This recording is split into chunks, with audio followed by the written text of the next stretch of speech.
Hey you guys, this is Ion and I'm back from vacation, and as always, this is another episode of Wizard Weekly where we bring you news and humor from around the spiral.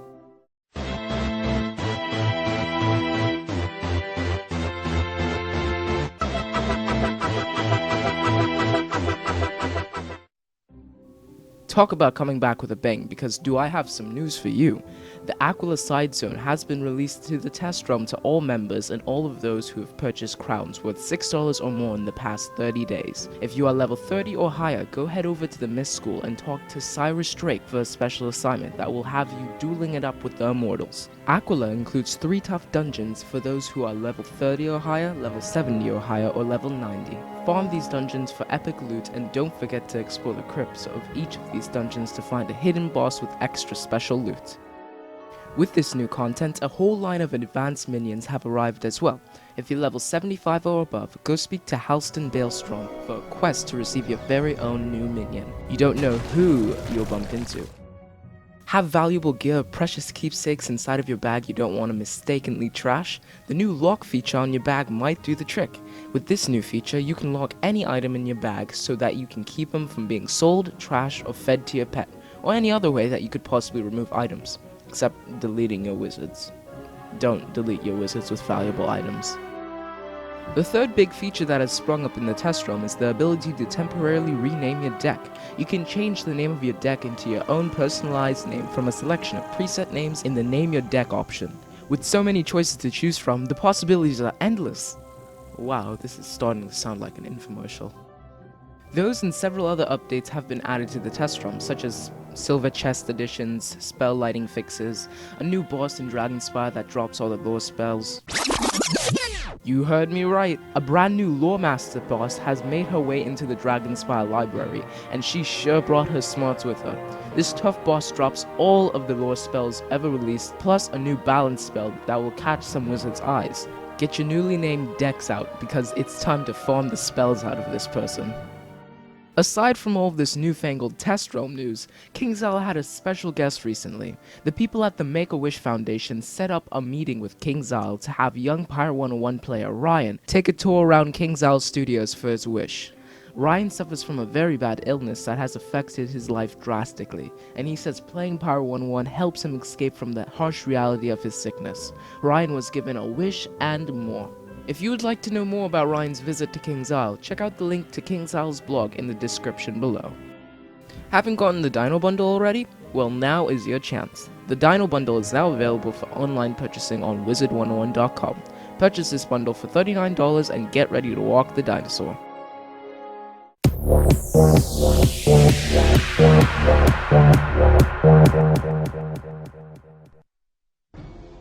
This week on the Power Pip, we have some open tournaments available for joining. The old-time 1v1 and the Unmastery 1v1 tournaments are back for those level 80 to 90. Make sure you fill up those spots.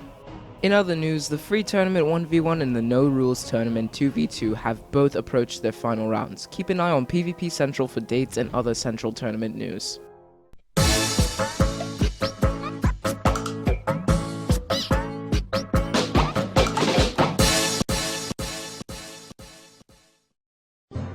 This week on Better Homes and Gardens, we take a look at Flash 33's Forested Mansion. This great bunch of greenery was once home to an ancient civilization, but after their departure, a forest emerged around it. You can gaze at the trees, but be careful of the wandering spiders. If you head over to the bridge, you can visit the Unicorn Grove, where bunches of wild unicorn gallop around at their own free will. Head down to the river where you can watch aquatic animals roam around and play. Don't be scared though when they get out of water, because these critters are friendly.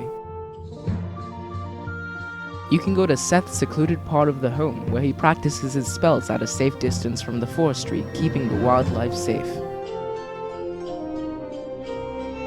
If you go to the back parts of the forest, you can watch life bats fly around the beautifully forested area. Hidden within the forest is a school where Seth and his 3 helpers run a full-fledged academy for those who wish to learn. Don't mind the jelly beans, a long story about a guy with a hammer. Speaking of which, there are dire consequences for those who misbehave. That's one big hand. Need to cool off? Head over to the pub where you can enjoy a nice drink, or head over to the relaxation area where you can watch forestry from the inside and read a nice book while enjoying a drink. If you go upstairs, you can pass the indoor forest to visit a classroom, complete with everything a budding student might need, packed with boards and podiums, various life wands hanged up, and you can also respect the fallen with a commemorative statue. Finally, upstairs you can visit Seth's massive office with cyclops and crystal balls to monitor the entire house, and of course, you cannot forget the trees. Seth's first ever home is wonderfully designed around the first name of the royal playhouse, the Forested Mansion, and he used this theme to make a house unlike any other. This week's shout-out goes to Laura AshThief's shop New Mounts Ideas that features several unique mount ideas with shopped images of possible mounts. She accepts ideas from anybody as long as it fits the criteria. Go head over to the thread and send an idea. Link is in the description.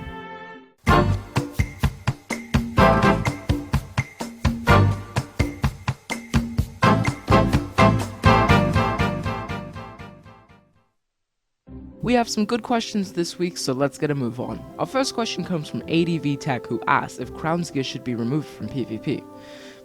Well, if by Crown's Gear you mean Horde Gear and by Horde Gear you mean Jade Gear, then yes, it should be taken out. But in all seriousness though, other than the Jade Gear, much of the other Crown's Gear doesn't take too much effect into PvP. The real focal point of the issue is the new crafted gear that gives wizards too much resist, causing the balance of PvP to shift. What I think should happen is a complete rundown of all of these crafted gears and to see what needs to be changed and what doesn't. Because if this doesn't happen, we either need better gears in future worlds or some sort of fix that doesn't involve immunity in schools and PvP. Good question.